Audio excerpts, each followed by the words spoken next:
आज हम एक बार फिर से भारतीय जनता पार्टी की एक बहुत बड़ी साजिश का पर्दाफाश करने के लिए आपके सामने आए हैं कि किस तरह से भारतीय जनता पार्टी दिल्ली में लोकतंत्र, संविधान सबको खत्म करने पे तुली हुई है, चुनाव प्रक्रिया को एक मजाक बनाने पे तुली हुई है।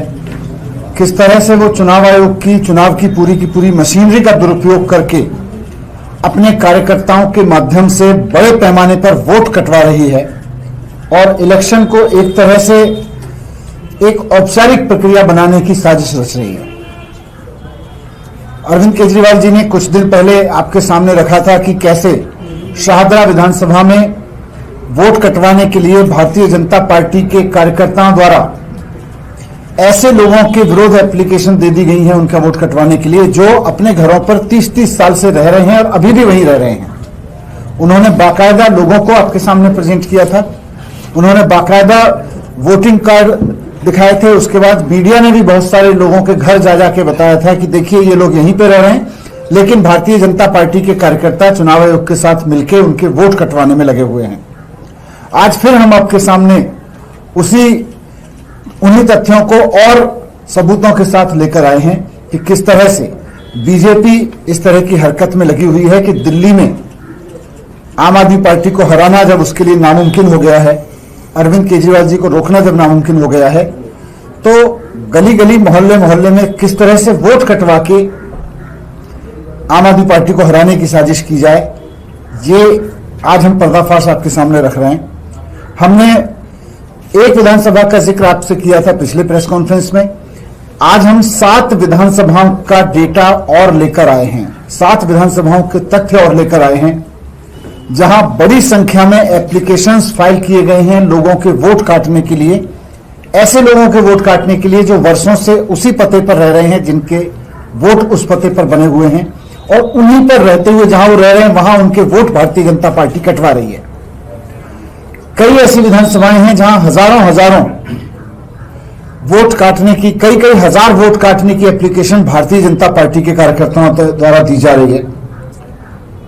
मैं राघव से रिक्वेस्ट करूंगा कि लोकतंत्र का और चुनाव प्रक्रिया का मजाक बनाने वाली प्रक्रिया इस भारतीय जनता पार्टी की साजिश का तथ्यों के साथ में मीडिया के सामने रखें, क्योंकि इन्होंने पूरा उसका इन्वेस्टिगेशन किया है।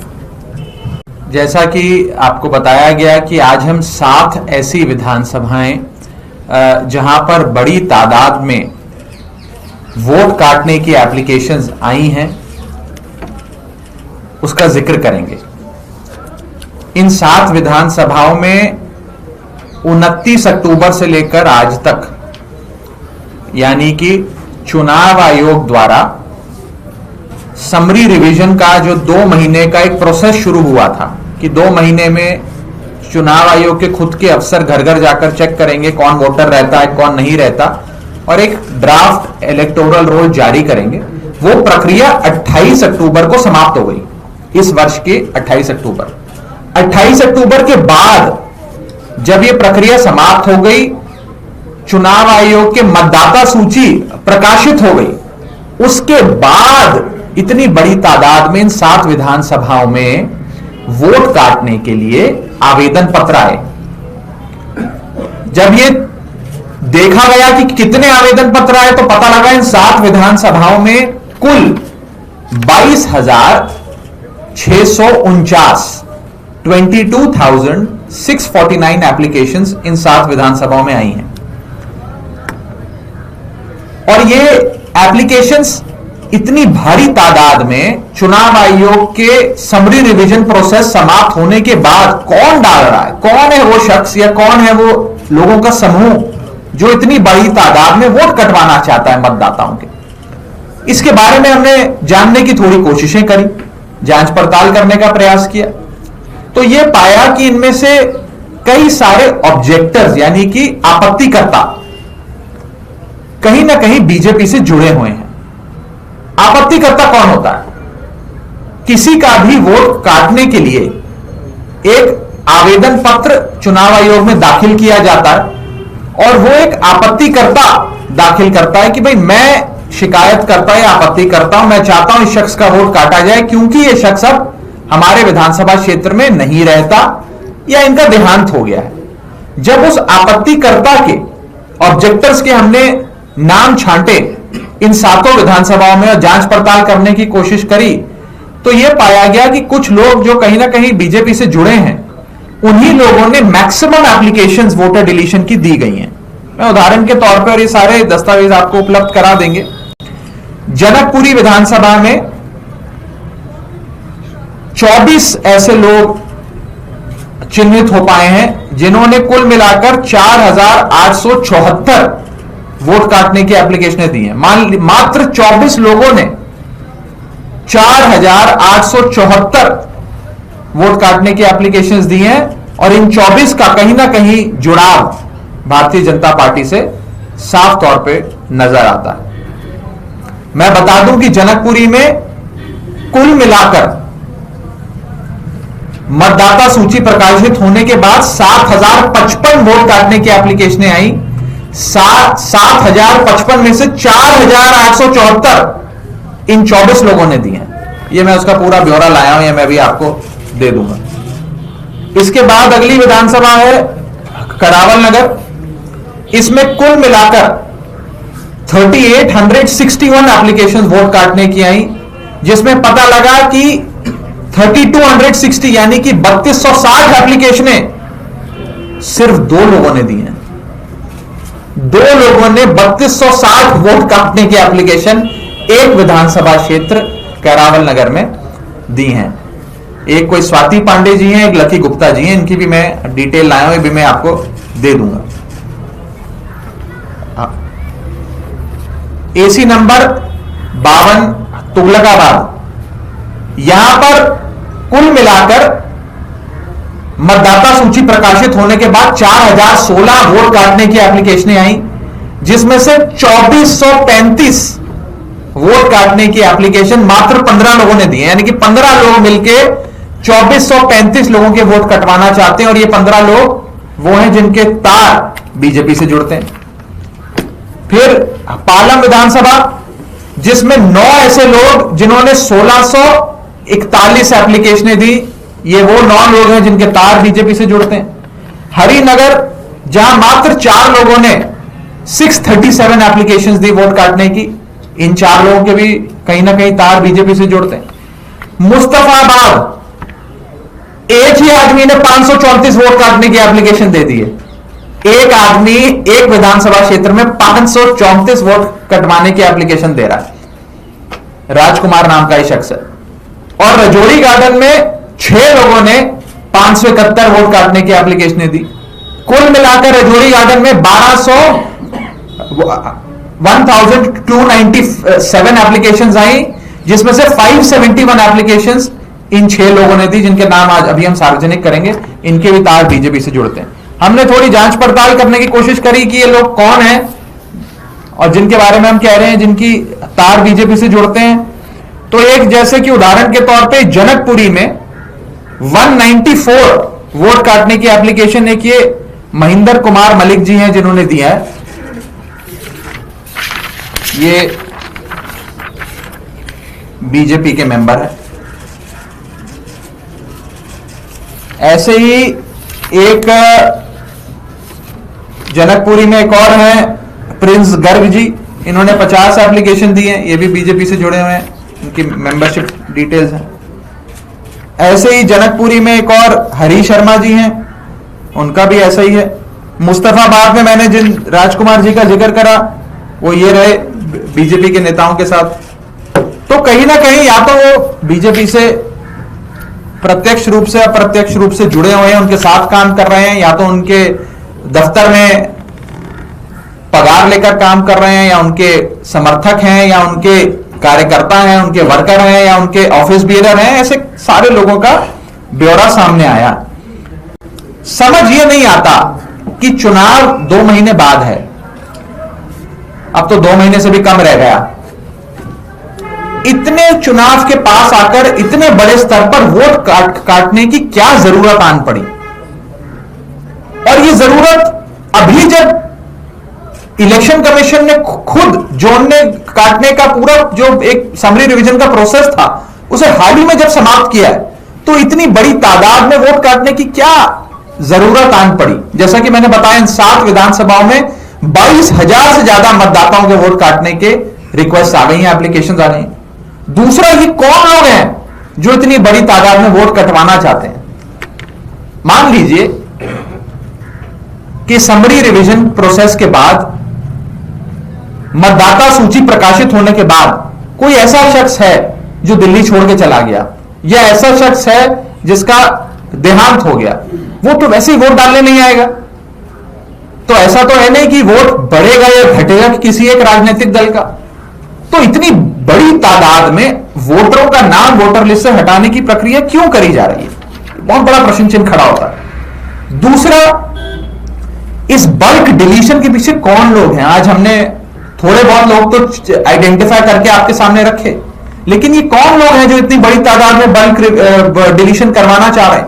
जबकि चुनाव आयोग का अपना ये निर्धारित कानून है कि एक शख्स एक दिन में 10 से ज्यादा वोट काटने के लिए आवेदन पत्र नहीं दे सकता।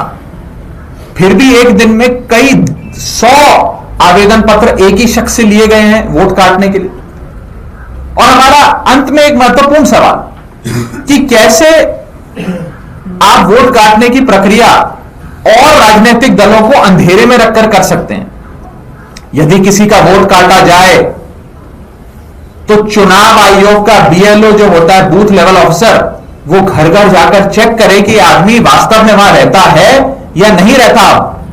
और जब वे घर जाए हाउस टू हाउस वेरिफिकेशन के लिए, तो तमाम राजनीतिक दलों के प्रतिनिधि को, आम आदमी पार्टी के रिप्रेजेंटेटिव को भी अपने साथ लेके जाए, ताकि पारदर्शी तरीके से यह पूरी प्रक्रिया। मैं एक और चौंका देने वाला आंकड़ा आपके सामने रखना चाहता हूं, और इसकी जांच पड़ताल में चाहूंगा आप लोग करें। एसी नंबर 52 तुगलकाबाद विधानसभा क्षेत्र का लालकुआं इलाका है। मैं भी वहां से लोकसभा चुनाव लड़ चुका हूं, तो मुझे अंदाजा है उस इलाके का। लालकुआं इलाके में बूथ नंबर 117 है। उस बूथ नंबर 117 पे मतदाता सूची यानी कि वोटर लिस्ट के अनुसार 1337 वोट्स हैं, 1337। और यहां पर 556 वोट काटने के आवेदन पत्र आ गए हैं। यानी कि एक बूथ पर 1337 वोट्स हैं, जिसमें से 556 वोट काटने के आवेदन पत्र आ गए हैं। यानी कि लगभग आधे वोट काट दिए जाए। और इन 556 वोट काटने के जो निवेदन पत्र आवेदन पत्र आए हैं, इनमें से 556 में से 554 वोट काटने के लिए एप्लीकेशन 2 लोगों ने दी है। एक अंजलि कुमारी जी हैं और एक अभिषेक पाठक जी हैं। ये अंजलि कुमारी और अभिषेक पाठक कौन है? किस राजनीतिक दल से इनका रिश्ता है, जो एक पोलिंग बूथ पे 1337 वोटों में से 554 वोट कटवाना चाहते हैं? क्यों कटवाना चाहते हैं? वो लोग वहां रहते हैं, वो लोग जिंदा हैं, वो लोग अपना संवैधानिक अधिकार, फंडामेंटल राइट टू वोट का इस्तेमाल करना चाहते हैं चुनावों में। आप उनका वोट काटने के काम कर रहे हैं। अगर इस प्रकार से एक राजनीतिक दल वोट कटवाएगा तो क्या चुनाव फ्री एंड फेयर हो सकता है? क्या दिल्ली में निष्पक्ष और बिल्कुल स्वतंत्र चुनाव हो पाएगा? ये एक बड़ा सवाल खड़ा होता है। बहुत ही चौंकाने वाला और चिंता वाला विषय है जो फैक्चुअली राघव जी ने आपके सामने रखा, कि कैसे 7 विधानसभाओं में 22,000 वोट ऐसे लोगों के काटने की तैयारी की जा रही है जो वहीं रहते हैं, लेकिन शायद भारतीय जनता पार्टी की नजर में वो भारतीय जनता पार्टी के वोटर्स नहीं होंगे, इसलिए उनके वोट काटने की साजिश रची जा रही है। भारतीय जनता पार्टी के कार्यकर्ताओं द्वारा तमाम कानूनों का, नियमों का उल्लंघन करके एप्लीकेशंस फाइल की जा रही हैं आर्बिट्रेरी तरीके से, और फिर चुनाव आयोग उनको संज्ञान में ले रहा है, चुनाव आयोग उन पर कार्रवाई कर रहा है। यह सबसे खतरनाक है। इन्होंने बताया कि किस तरह से एक विधानसभा में केवल एक बूथ पर 1300 में से लगभग आधे वोट 550-600 वोट्स काटने की तैयारी की जा रही है। क्यों? क्योंकि शायद बीजेपी को लग गया होगा कि इस बूथ पर वो जीतते नहीं हैं या इस बूथ पर उनके समर्थक नहीं है। मैं भारतीय जनता पार्टी से पूछना चाहता हूं और साथ साथ चुनाव आयोग से भी पूछना चाहता हूं कि बाबा साहब अंबेडकर ने संविधान बनाते वक्त देश के आम आदमी को जो सबसे बड़ा अधिकार दिलवाया वो था वोट डालने का अधिकार। अंग्रेजी राज में हमारी सबसे बड़ी पीड़ा थी कि हमें वोट डालने का अधिकार नहीं था, सरकार हम नहीं चुनते थे। आज आजादी का सबसे बड़ा मतलब यह है कि भारत के लोग अपनी सरकार चुनेंगे और अपनी चुनी हुई सरकार बनाएंगे, उनको वोट डालने का अधिकार होगा। लेकिन जब भारतीय जनता पार्टी चुनाव नहीं जीत पा रही और संविधान में बाबा साहब ने वोट डालने का अधिकार दिया हुआ है तो उसको तो छेड़ नहीं सकती है, तो उसका दूसरा तरीका निकाल दिया कि लोगों को वोट ही कटवा दो। तो एक तरह से लोगों को, जो जिंदा लोग हैं, जो अपने अपने घरों पर रह रहे हैं, उन्हीं पटों पर रह रहे हैं जहां पर वो वोट डालते आए हैं, उनका वोट डालने का अधिकार छीनना संविधान की आत्मा को मारने के बराबर है। यह सिर्फ कुछ लोगों के वोट डालने के अधिकार का हनन नहीं है, यह बाबा साहब की पूरी जिंदगी जो उन्होंने भारत के लिए लगाई, लोगों को वोट दिलाने के अधिकार के लिए लगाई, उसका अपमान करने का है। बाबा साहब के भारत के पूरे विजन का अपमान है कि भारत के लोगों का वोट डालने का अधिकार छीन लिया जाए। मैं चुनाव आयोग से रिक्वेस्ट करूंगा कि वो इस पूरे कुकृत्य का भारतीय जनता पार्टी का साथ ना दें। चुनाव आयोग के अधिकारियों से भी, जो नीचे बीएलओ से लेकर एईआरओ, आरओ जैसे अधिकारी हैं, उनसे भी मैं रिक्वेस्ट करूंगा कि संविधान में आपकी जिम्मेदारी लोकतंत्र की रक्षा की है, लोगों के वोट डालने के अधिकार की रक्षा की है। भारतीय जनता पार्टी के इस कुकृत्य का कोई किसी तरह से साथ ना दे, वरना देश और इतिहास आपको माफ नहीं करेगा और कानून